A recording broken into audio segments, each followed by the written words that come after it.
The Audie Murphy mystery is finally solved, and it isn't good. Act 1. The Hero. The two men in the hangar. On the night of May 27, 1971, two men in maintenance coveralls entered a small hangar at Martinsville Airport in Virginia. They weren't on the work schedule. They didn't sign in. They worked on a twin-engine Aero Commander for about 40 minutes, then disappeared into the darkness.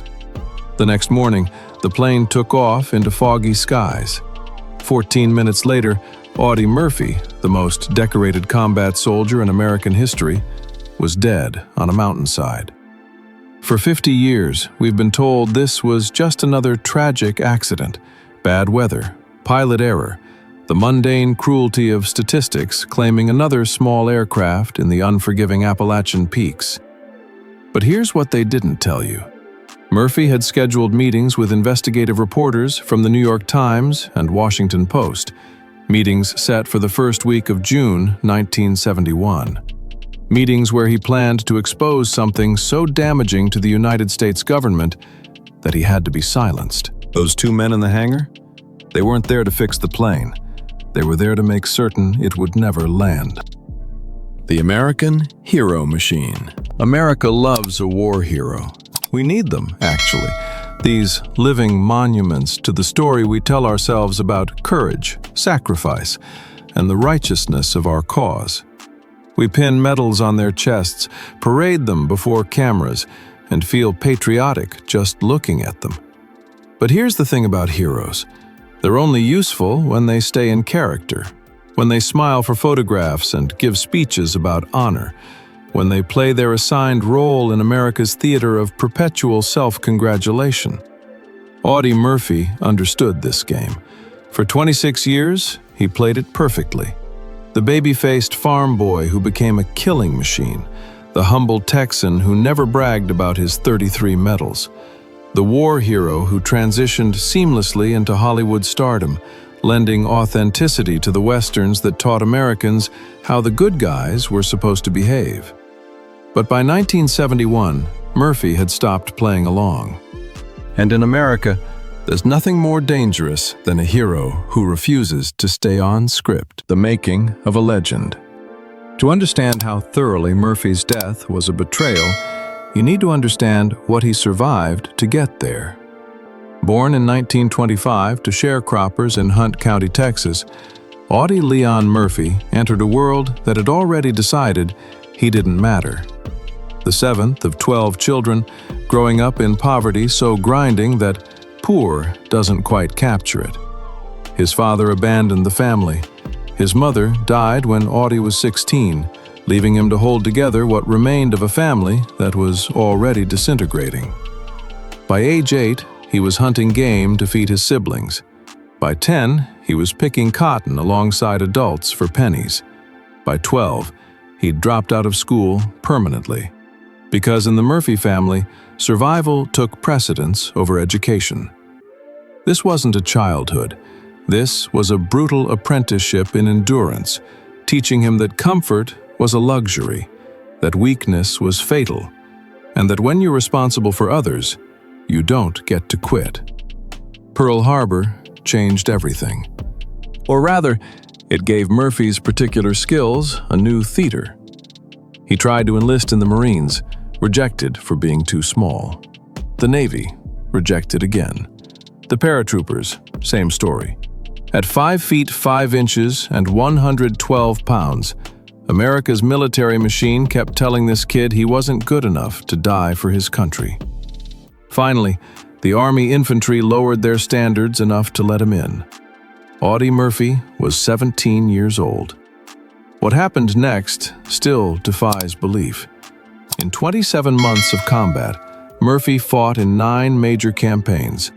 He killed over 240 enemy soldiers, not in distant artillery strikes, but up close, in the kind of combat where you see the faces of men you're killing. He was wounded 3 times and earned every combat decoration the United States could bestow on a soldier. His Medal of Honor citation reads like fiction. Alone on a burning tank destroyer, wounded in the leg, Murphy held off an entire company of German infantry while calling in artillery strikes on his own position. He was 19 years old when he did this. 19. It was like standing on a box of dynamite, Murphy later said, with the understatement of someone who'd looked into the void and decided not to blink. But here's what makes Murphy's story genuinely extraordinary. He didn't just survive the war, he came home and publicly admitted what it had done to him. In 1950s America, where real men didn't talk about feelings and psychological wounds were dismissed as weakness, Murphy spoke openly about his nightmares, his insomnia, his addiction to sleeping pills. He slept with a loaded pistol under his pillow because some part of him was always still in combat, always expecting the next attack. "I live in a nightmare," he told a reporter. "A real one when I sleep and a daylight one when I wake up." This honesty was revolutionary. It was also dangerous. Because Murphy wasn't just admitting his own trauma, he was exposing the lie that America tells itself about war, the lie that brave men come home unchanged, that sacrifice is glorious, that the psychological cost of killing is something real soldiers just get over. By speaking this truth, Murphy was already becoming inconvenient. But in 1971, he would discover something that made him more than inconvenient. He would become a threat. Act 2. The Unraveling. Chapter 1. The Crash That Made No Sense. Let's talk about Herman Butler. Butler was the pilot flying Murphy's plane that foggy morning in May 1971. On paper, he was exactly the kind of pilot you'd want in marginal weather conditions. 8,000 hours of flight experience, instrument-rated, known for his cautious approach to safety decisions. But Herman Butler had a resume that didn't quite add up. Between 1964 and 1968, there are gaps in Butler's employment records, periods where officially he wasn't working anywhere, yet somehow maintaining an expensive lifestyle and logging flight hours. Declassified documents from 2015 reveal what Butler was actually doing during those years. Flying for Air America, the CIA's proprietary airline that ran covert operations throughout Southeast Asia. Butler wasn't just a pilot. He was a pilot with very specific skills and very specific connections to the intelligence community. So when this experienced aviator made a series of decisions on May 28th that violated every principle of safe flying, we need to ask, were they really mistakes? The flight plan itself raises immediate questions. Butler was flying unusually low, well below the minimum safe altitude for mountainous terrain, especially in poor visibility. For a pilot of his experience, this isn't pilot error. This is deliberate choice. It's as if he was keeping the aircraft in the danger zone intentionally, explains former FAA investigator Thomas Rawlings, who reviewed the case files in 2019. An experienced pilot doesn't accidentally fly that low in those conditions. You have to work to stay that low. Then there's what happened next. At approximately 10:14 a.m., witnesses on the ground heard an explosion. Not the sound of impact, an explosion in the air, followed several seconds later by the crash. 3 separate witnesses reported this sequence. All 3 were interviewed by initial investigators. All 3 accounts were noted in preliminary reports, and all 3 were dismissed in the final NTSB conclusion.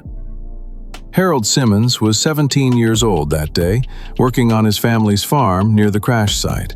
He heard the explosion clearly, a distinct boom in the air, then a pause, then the sound of the plane hitting the mountain. It wasn't the same sound, Simmons insisted in every interview he gave over the next 47 years before his death in 2018. There was a boom, maybe 5 or 6 seconds, then the crash. They weren't simultaneous. I know what I heard. The NTSB dismissed this as a civilian confusing the sequence of events during a traumatic moment. Convenient dismissal for an account that contradicts the official narrative of controlled flight into terrain.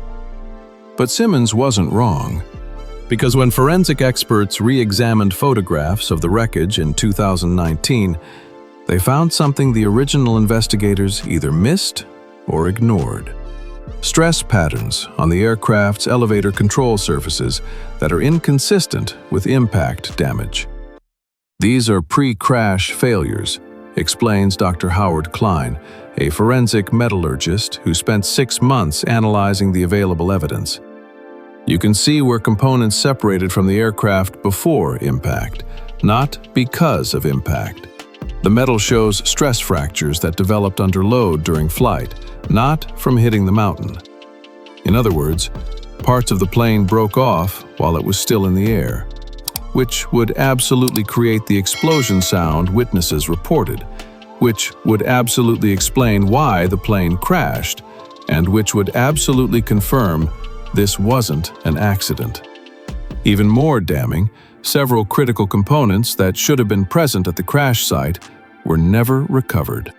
The official explanation cites difficult search conditions in mountainous terrain, but experienced crash investigators point out that key control surfaces don't just vanish, especially when they're the exact components that would show evidence of sabotage. It's like investigating the weapon mysteriously disappearing from the crime scene, notes aviation accident specialist Rebecca Chen. You notice what's missing, and you ask why. Pamela Murphy never believed the official story. Audie's widow knew her husband, knew he was too experienced with danger to trust his life to an incompetent pilot. Your father survived hundreds of combat situations, she told their son, Terry. He wouldn't get on a plane with someone he didn't trust completely, and he wouldn't trust a pilot who'd take unnecessary risks. But Pamela had no power to challenge the National Transportation Safety Board, no resources to fund an independent investigation, and no political influence to force declassification of documents that might reveal the truth. So the official story stood: pilot error, bad weather, tragic accident. For 50 years, that lie held. Chapter 2. What Murphy found. In late 1970, Audie Murphy began working on what he thought would be a straightforward television project, a documentary series about veterans' experiences, focusing on the challenges they faced returning to civilian life. Murphy had unique access for this project. He was America's most decorated soldier, a celebrity, and a passionate advocate for veterans' rights. VA hospitals opened their doors to him. Administrators welcomed his visits. Veterans trusted him with stories they wouldn't tell their own families. And that access led Murphy somewhere he was never supposed to go. It started with small inconsistencies. Veterans describing treatments they didn't understand, medical procedures they hadn't consented to, gaps in their memory surrounding certain hospital stays. Alone, each account could be dismissed. Confused patients, miscommunication, the normal fog of medical bureaucracy. But Murphy was hearing the same patterns across multiple VA facilities, and he started asking questions. What he discovered was a network. Federal funds designated for veteran health care were being redirected to classified research programs. Veterans, particularly those suffering from severe PTSD, those who were isolated, those whom society had already forgotten, were being used as test subjects for psychological conditioning experiments. The programs had different code names at different facilities, but the goal was consistent: testing methods of behavioral control, memory manipulation, and psychological breakdown. The kind of research that would later be associated with MK-Ultra and other CIA programs that officially ended in the 1970s. Officially ended. But Murphy's research suggested they hadn't ended. They'd just been moved. Outsourced to VA hospitals, where a steady supply of traumatized, vulnerable subjects existed without families who'd ask too many questions. What made Murphy's discovery so damaging wasn't just that it was happening, explains investigative journalist Michael Thorne, who has spent years piecing together Murphy's final months. it was that Murphy could prove it. He had names, dates, specific facilities, and witnesses willing to go on record. He had the paper trail showing money flowing from the VA to front organizations connected to intelligence agencies. For a man who'd spent his life serving his country, who'd nearly died defending American values, who'd publicly championed the idea that America was worth the sacrifice, discovering that his government was experimenting on the very veterans he'd fought alongside must have been soul-destroying. But Murphy didn't retreat into cynicism or despair. He did what he'd always done when confronted with something wrong. He decided to fight. By early 1971, Murphy had compiled what amounted to an explosive investigative file. He'd documented specific cases of veterans who'd entered VA hospitals with standard PTSD and emerged with symptoms suggesting they'd been subjected to induced interrogation or behavioral conditioning. He'd traced funding streams that showed Department of Defense money being laundered through the VA system. He'd identified the researchers involved, many of whom had backgrounds in classified military intelligence programs, and he'd started reaching out to journalists. Murphy's appointment calendar for June 1971, recovered from his briefcase at the crash site, shows scheduled meetings with reporters from The Washington Post and New York Times. These weren't casual conversations. They were formal meetings with investigative teams, the same journalists who would, 1 year later, publish the Pentagon Papers and help bring down a presidency. Murphy was preparing to hand them everything he'd found. There's a special cruelty in what Murphy discovered, isn't there? He'd survived World War II, the Good War, the one where America supposedly saved the world from fascism and tyranny, the war where American soldiers were the liberators, the heroes, the good guys. And now, he was finding evidence that the same government those soldiers had fought for was treating them like lab rats, that the Department of Defense saw traumatized veterans not as human beings deserving care, but as convenient test subjects for programs too unethical to run on anyone who might complain effectively.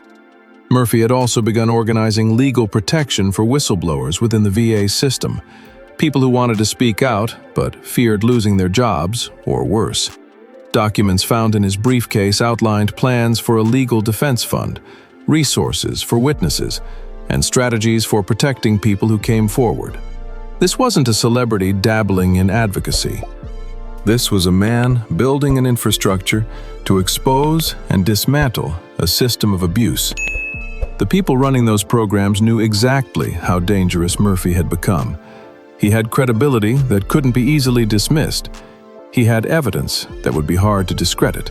And he had moral authority that would make any defense of these programs impossible. Audie Murphy had become the most dangerous kind of threat, a whistleblower who couldn't be intimidated, discredited, or ignored. Chapter 3. The Surveillance State. Here's where the story gets genuinely chilling. In 2018, under the 50-year declassification rule, the National Archives released thousands of pages of documents related to domestic surveillance programs from the Cold War era. Historians and researchers combing through these files found something unexpected. Hundreds of pages referencing Audie Murphy.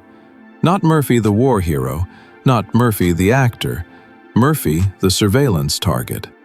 The volume of monitoring is shocking, says Dr. Eleanor Whitfield, an archive researcher who first identified the Murphy files. This wasn't passive observation.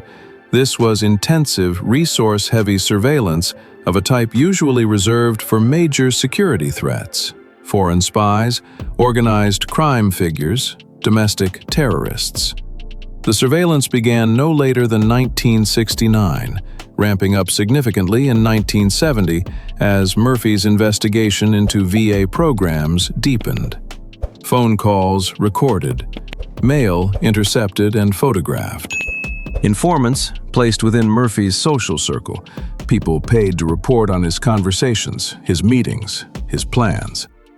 Murphy was classified under COINTELPRO, the FBI's now infamous counterintelligence program that targeted civil rights leaders, anti-war activists, and anyone J. Edgar Hoover's FBI deemed threatening to government interests. The same program that surveilled Martin Luther King Jr., infiltrated the Black Panthers, and destroyed countless lives in the name of national security. Why would a decorated war hero be placed in the same category as revolutionary activists and alleged subversives? The answer is in the memos. Internal FBI documents describe Murphy as a credibility threat, someone whose public standing made him uniquely dangerous if he chose to speak against government interests. One partially redacted memo from January 1971 notes that Murphy's status as America's most decorated soldier provides him platform and moral authority that could prove severely damaging to sensitive programs if he pursues current course of inquiry. Translation: people will believe Audie Murphy, and we can't let him talk. The surveillance files reveal that the FBI knew about Murphy's scheduled meetings with journalists. They knew about the evidence he'd compiled. They knew he was preparing to go public, and they were tracking his movements with disturbing precision. What's particularly unsettling is the specificity, notes former FBI agent Samuel Drake, who became a whistleblower himself after witnessing similar abuses. They weren't just monitoring Murphy's general activities, they were tracking his travel plans, his flight schedules, the people he was meeting with. They knew exactly where he would be and when, including, presumably, when he would be boarding a small private plane at Martinsville Airport. The surveillance reports also reveal attempts to discredit Murphy before he could go public. Efforts to plant stories about his financial troubles, his gambling, his PTSD-related instability, all designed to preemptively undermine his credibility if he started making accusations about government programs. There's a document from March 1971, 2 months before Murphy's death, discussing potential pressure points that could be leveraged against him: his tax troubles, his gambling debts, his psychological vulnerabilities. The memo discusses these not as mere intelligence gathering, but as potential tools for containment. Containment. An interesting word choice, but character takes time, and by May 1971, Murphy's meetings with journalists were just weeks away. The evidence he'd compiled was already shared with his attorney. The whistleblowers he was organizing were ready to come forward. Character wasn't going to work fast enough, so they needed a more permanent solution. Former intelligence operative Colonel James Stevenson, now in his 90s and willing to speak on condition of anonymity regarding operations he wasn't directly involved with, provided a sworn affidavit in 2019. There were protocols for handling domestic security threats that couldn't be managed through conventional pressure. Assets would be deployed, problems would be resolved, and documentation would be minimal to non-existent. When pressed on whether Murphy's death fell into this category, Stevenson's response was carefully worded but damning. "I cannot speak to specific operations. I can say that an individual of Murphy's profile, with his evidence and his scheduled public disclosures, would have absolutely been discussed at levels where such decisions were made. Whether action was taken, the timing speaks for itself." The timing does speak for itself. May 28, 1971, 5 days before Murphy's first scheduled meeting with New York Times investigators. Chapter 4. The Sabotage. In 2019, forensic experts got access to something that hadn't been available in 1971: high-resolution enhancement technology and advanced metallurgical analysis techniques. They applied these tools to photographs of Murphy's plane wreckage. What they found changes everything. Dr. Howard Klein, a forensic metallurgist with 30 years of experience analyzing structural failures, examined images of the aircraft's elevator control system, the mechanism that allows pilots to control the plane's pitch, whether it climbs or descends. What he saw made him immediately suspicious. There are tool marks on these components that are inconsistent with either factory installation or standard maintenance procedures, Klein explains. These are precision marks from specialized tools, applied to weaken specific stress points in a way that wouldn't be visible during normal pre-flight inspection. The sabotage was elegant, actually, almost admirable in its sophistication, if it weren't so evil. The elevator control cables, the actual wires that connect the pilot's controls to the aircraft surfaces, had been partially scored, not cut through, which would be immediately detectable. Scored, deliberately weakened at specific points where stress would naturally concentrate during flight. Under normal flight conditions, the cables would hold. The sabotage wouldn't be triggered. But introduce turbulence, the kind virtually guaranteed when flying low in mountainous terrain and poor visibility, and the weakened cables would snap. The pilot would pull back on the controls, and nothing would happen. The plane would pitch forward into an unrecoverable dive. And from the outside, it would look exactly like controlled flight into terrain caused by pilot error. It's actually quite brilliant from a technical standpoint, Klein notes with the clinical detachment of someone analyzing a crime scene. The sabotage was specifically designed to be triggered by environmental factors, turbulence, that would be present given the flight conditions. It guaranteed the result while maintaining plausible deniability. But the most damning evidence came from the airport itself. In 2020, a former technician at Martinsville Airport came forward. He was 73 years old, retired, and apparently decided he'd kept silent long enough. His sworn affidavit tells a chilling story. On the evening of May 27, 1971, approximately 16 hours before Murphy's fatal flight, two men in maintenance coveralls approached the hangar where Murphy's plane was kept. They presented credentials identifying them as FAA safety inspectors conducting a random check. The technician, whose job was to monitor hangar access, logged them in and watched them work on the aircraft for approximately 40 minutes. They focused primarily on the elevator control system. They had proper credentials, so I didn't question them, the technician stated. But after the crash the next day, when I mentioned to my supervisor that FAA inspectors had been working on that plane, he told me to forget I saw anything. His exact words were, "You didn't see anything. You don't know anything. And if you value your job and your family, you'll keep it that way." The technician stayed silent for 49 years. His affidavit explains why. "I was 25 years old, with a pregnant wife and a mortgage. The man who threatened me wasn't my supervisor. He was someone else. Someone who showed up the day after the crash. Someone who made it very clear that talking about those two men would be dangerous for me and my family." That supervisor, incidentally, died in 1983.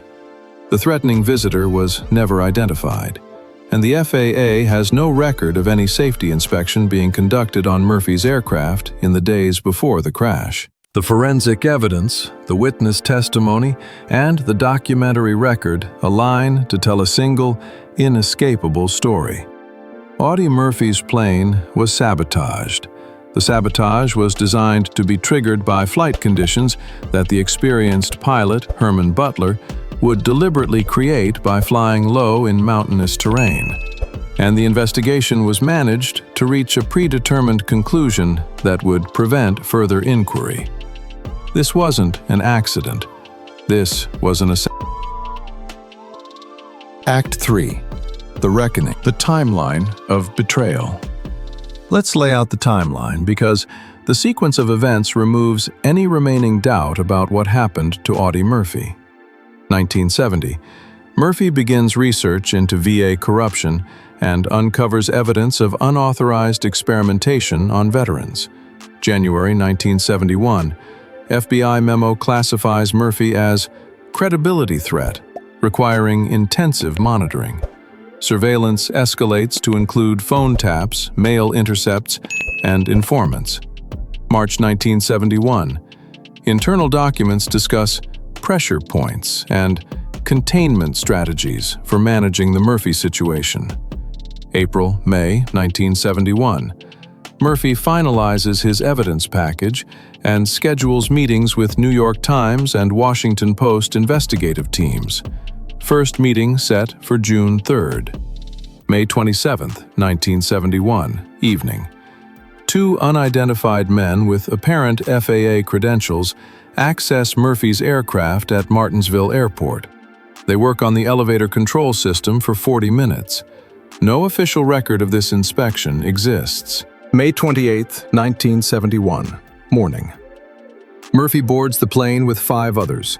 Pilot Herman Butler, experienced aviator with connections to CIA air operations, makes unusual decision to fly in marginal weather and compounds this by flying dangerously low in mountainous terrain.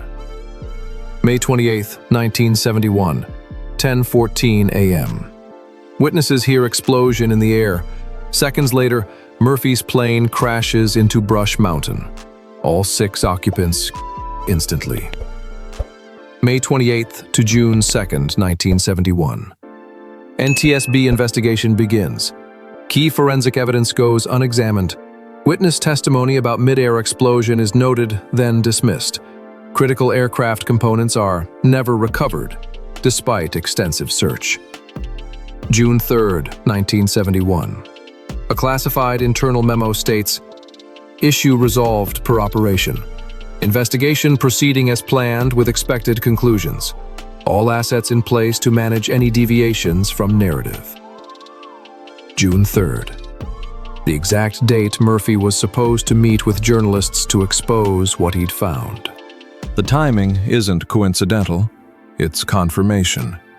They didn't even wait for his body to get cold before congratulating themselves on resolving the issue. The cover-up machinery. The NTSB investigation into Murphy's death was a masterclass in controlled inquiry, asking just enough questions to appear thorough while carefully avoiding any line of investigation that might uncover the truth.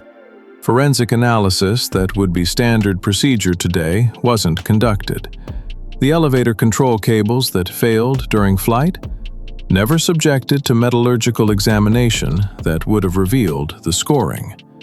The missing aircraft components, attributed to difficult search conditions, despite those components being critical to understanding the crash sequence. Witness testimony was systematically minimized. 3 people heard an explosion before impact? Well, traumatic events confuse civilians about sequence. A maintenance technician saw unknown men working on the plane the night before. No record of that in the final report. The investigation concluded exactly what it was designed to conclude. Pilot error, bad weather, tragic accident. Case closed in record time, and for 5 decades, that's where it stayed.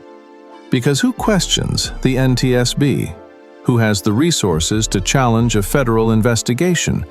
Who has access to classified documents that might contradict the official narrative? Not Pamela Murphy, grieving widow struggling to raise 2 young sons alone. Not Murphy's fellow veterans who knew something was wrong but lacked evidence or platform to challenge the government. Not journalists who, without documentation, had only speculation and conspiracy theories that would never see print in reputable publications. The cover-up didn't require elaborate conspiracy. It just required bureaucratic competence and institutional control. Classify the relevant documents, lose the inconvenient evidence, dismiss the problematic witnesses, repeat the official narrative until it becomes accepted truth. It's chilling how efficiently it worked. Terry Murphy's fight. Terry Murphy was 10 years old when his father died. For 50 years, he lived with his mother's quiet insistence that it wasn't really an accident, that something didn't add up, that Audie Murphy hadn't survived 27 months of the most intense combat in World War II just to die in a routine plane crash. In 2018, when documents began emerging that validated those suspicions, Terry became his father's advocate in death, just as Audie had been an advocate for veterans in life. "My father survived situations where the odds were impossible," Terry said in a recent interview.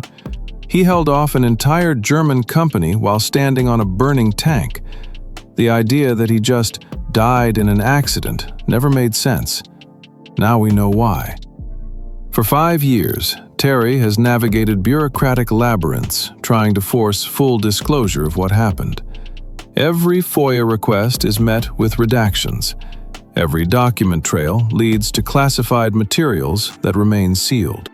Every attempt at independent investigation meets institutional resistance. Every time we get close to something conclusive, another document is redacted, another witness dies, another piece of evidence goes missing. Terry explains, "It's like they're still covering it up, even now." The resistance itself tells a story. If Murphy's death was truly an accident, why continue hiding evidence 50 years later? Final statement. The hero America killed.